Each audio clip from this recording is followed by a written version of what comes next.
में बहुत सारे पशु पक्षियों के बीच एक उल्लू भी रहता था। वो दिन भर सोता और रात को जागता रहता। एक बुलबुल ने उसे दिन में आवाज दी, उल्लू भैया, अरे अब तो उठ जाओ, सारा जंगल जाग रहा है और तुम सो रहे हो। उल्लू ने बुलबुल की बात का कोई जवाब नहीं दिया और उसकी सोने की प्रक्रिया जारी रही। अजीब पक्षी हो, मैं जगा रहा हूँ और तुम सोए पड़े हो। अरे बुलबुल की दुम, मैं रात भर जंगल की रक्षा के लिए जागता हूँ और दिन में सोता हूँ। तुम क्या चाहते हो, मैं रात दिन जागता ही रहूँ? तुमने कब मेरी रक्षा की? हाँ, हमारी नींद में खलल डालने के लिए शोर जरूर मचाते हो, रात भर जंगल का चक्कर लगाते हो। अब जाओ यहाँ से, मुझे सोने दो। मुझे भगा रहे हो? समझ लो सुनहरा मौका गवा रहे हो। सुनहरा मौका? अरे खुलकर बताओ। अरे मैं तो तुम्हें टेकरी वाले शुतुरमुर्ग की तरफ से निमंत्रण देने के लिए बुलाने आया था। अब तुम नहीं तैयार हो तो कोई बात नहीं, मैं चलता हूँ।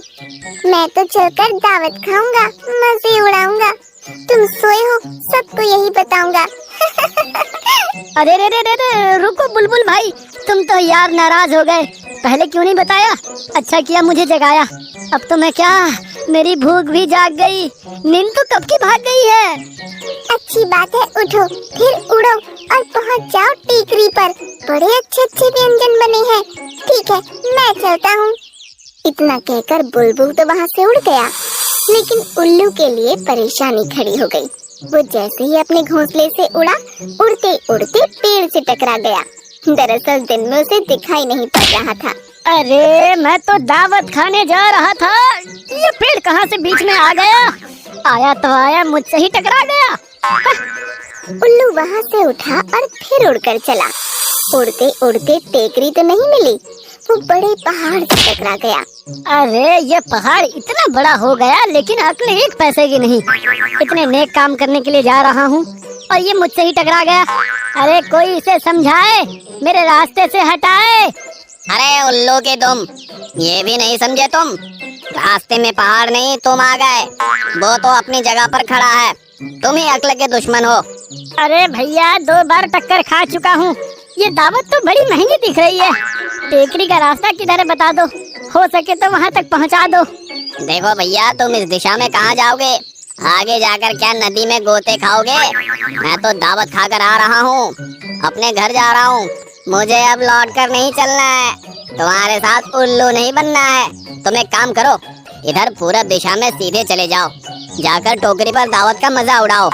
कौवे के कहने पर उल्लू पूरब की दिशा की ओर उड़ने लगा। वो बड़ी देर तक उड़ता रहा। नीचे उसे कुछ आवाज सुनाई पड़ी। वो तेजी से नीचे उतर गया और ये क्या, नदी के पानी में गिर गया।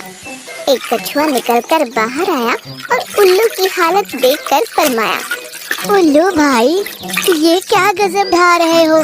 पक्षी होकर नदी में गोता लगा रहे हो? भैया मैं तो इसे टेकरी समझकर दावत खाने नीचे आया था। एक कौवे ने मुझे यही रास्ता दिखलाया था। अरे उल्लू भाई, इस कौवे ने तुम्हें मूर्ख बनाया है, तुम्हें गलत रास्ता बताया है। ये भी सब समझ सकते हैं कि उल्लू को उल्लू बनाया है। कबूतरी मंजरी आज बड़ी बेसब्री से अपने अंडों को निहार रही थी। उसे नन्हे मुन्ने बच्चों का इंतजार था। एक रंजन तोता भी पास में बैठकर मंजरी की खुशी को परख रहा था। एक अंडा फूट गया और एक सुंदर बच्ची बाहर आ गई। आओ आओ गुड़िया, स्वागत है, बड़ी प्यारी तुम्हारी रंगत है। कुछ देर बाद दूसरा अंडा भी फूटा। तब उसमें से एक दुबला पतला और काले रंग का एक बच्चा बाहर आ गया। मंजरी को भी आश्चर्य हुआ, लेकिन माँ के लिए सब बच्चे प्यारे होते हैं। आओ आओ राजा, तुम्हारा स्वागत है। पहले बहना आई, फिर भाई को लाई। मंजूरी बहन, खुशी की घड़ी आई है, बधाई हो बधाई। दिल से धन्यवाद भाई। इतने में कबूतर गोगा भी आ गया। बच्चे को देखकर तो वह खुश हो गया, लेकिन बच्चे के काले रंग और कमजोरी को देखकर वह मुंह बिचकाने लगा। अरे मंजूरी, ये काला कमजोर बच्चा कहाँ से ले आई? यह क्या कह रहे हो? यह सांवला सलोना हमारा ही बेटा है। खबरदार जो इसके बारे में ऐसी वैसी बात कही। इसका नाम मैंने राजा रखा है। अरे मंजूरी, हम दोनों कैसे हैं और ये कैसा है? मेरे समझ में नहीं आ रहा ये ऐसा क्यों है। क्या हुआ? जो भी है जैसा भी है, हमारा अपना बेटा है। इसके मुखड़े की बनावट मुझे बहुत अच्छी लगती है। यह बड़ा होकर बांका कबूतर बनेगा। इसकी चोंच भी बड़ी प्यारी है। तुम्हारी सोच बड़ी प्यारी है। माँ की सोच ऐसे ही होती है, उसे अपने बच्चे सबसे ज्यादा प्यारे लगते हैं। मंजरी कबूतरी ने बड़े प्यार से दोनों बच्चों को पालना शुरू कर दिया। दोनों बच्चे कुछ बड़े हो गए थे और आसपास के चिड़िया के बच्चों से घुलना मिलना चाहते थे। दूसरे पक्षी राजा को बड़ी हेय दृष्टि से देखने लगे और मजाक उड़ाने लगे। बहना कितनी सुंदर है, भाई पूरा बंदर है। पतलू पहलवान घर में बैठा करो, बाहर चलोगे गिर जाओगे, धूप में काला जामुन नजर आओगे। मेरे राजा भैया को कुछ मत कहो, वह तुम सबसे अच्छा है। वाह रे राजा भैया, दिखे टूटा दरवाजा और नाम रख दिया राजा। राजा भैया यहाँ से चलो, यहाँ सब हमारी कदर नहीं जानेंगे। अब हम इनके साथ कभी नहीं खेलेंगे। राजा को उनकी बातों से बड़ा दुख हुआ था, लेकिन वह कुछ बोल नहीं पाया था। वह अपनी बहन गुड़िया के साथ वहाँ से चल पड़ा। वह जानता था कि उसकी बहन उसे बहुत प्यार करती है, इसलिए वह उसकी तरफदारी करती है। राजा जिस पेड़ पर रहता था, उस पेड़ के पक्षी भी उसका मजाक उड़ाते थे। यहाँ तक कि एक दिन एक कौवे ने भी उसका दिल दुखाया। राजा पेड़ पर से उड़ा और कमजोरी के कारण बीच में ही थक गया और लौटकर फिर पेड़ पर आ गया। अरे राजा, तुम पेड़ से दूर मत जाया करो। तुम शक्ल सूरत से हमारी बिरादरी के लगते हो। हमारे टोली में शामिल हो जाओ। एक बात है, कमजोर हड्डी वाले पक्षी हो, तुम्हें हमारे दल में पीछे रहना होगा। ज्यादा मेहनत का काम नहीं कर पाओगे, ठीक से उड़ भी नहीं पाओगे।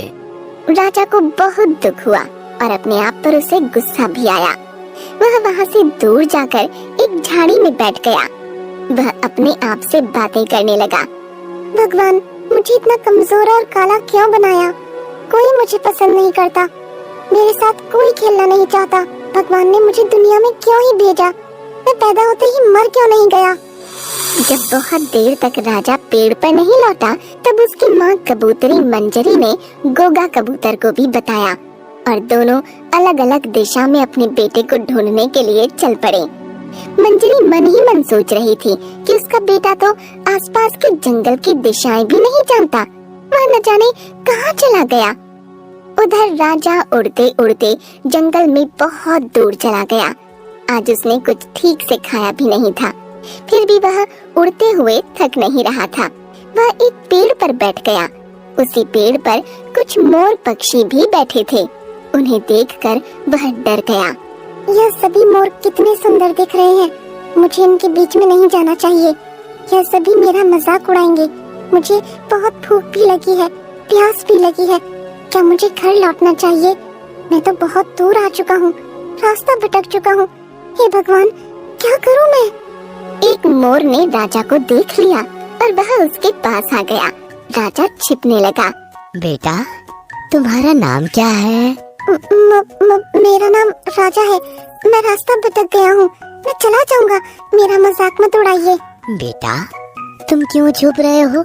सामने आओ। आप लोग मुझे मारेंगे तो नहीं? बेटा डरो नहीं, हम तुम्हें क्यों मारेंगे? आओ, तुम्हें बहुत भूख लगी होगी ना, लो खा लो। तुम किसी बात की चिंता मत करो। मोर काका की बातों ने राजा के अंदर खुशियाँ भर दी। उसका डर भाग चुका था। उसे खाना दिया गया और वह बड़े प्यार से खाने लगा। उसने अपने साथ हुई सारी घटनाओं के बारे में मोर काका को बताया। मोर काका ने वैद्यराज लाल तोता को बुलाया। लाल तोता ने राजा की पूरी जांच की। इस बच्चे को जन्म से ही एक बीमारी है, जिसके कारण इसका रंग काला हो गया। उसी बीमारी के कारण ये कमजोर भी है। इस बीमारी का कठिन इलाज है। आपके इलाज से ये ठीक तो हो जाएगा ना? कृपया करके इसका इलाज कर दीजिए। मैं अपनी पूरी कोशिश करूँगा। कई दिन तक इसका इलाज चलेगा।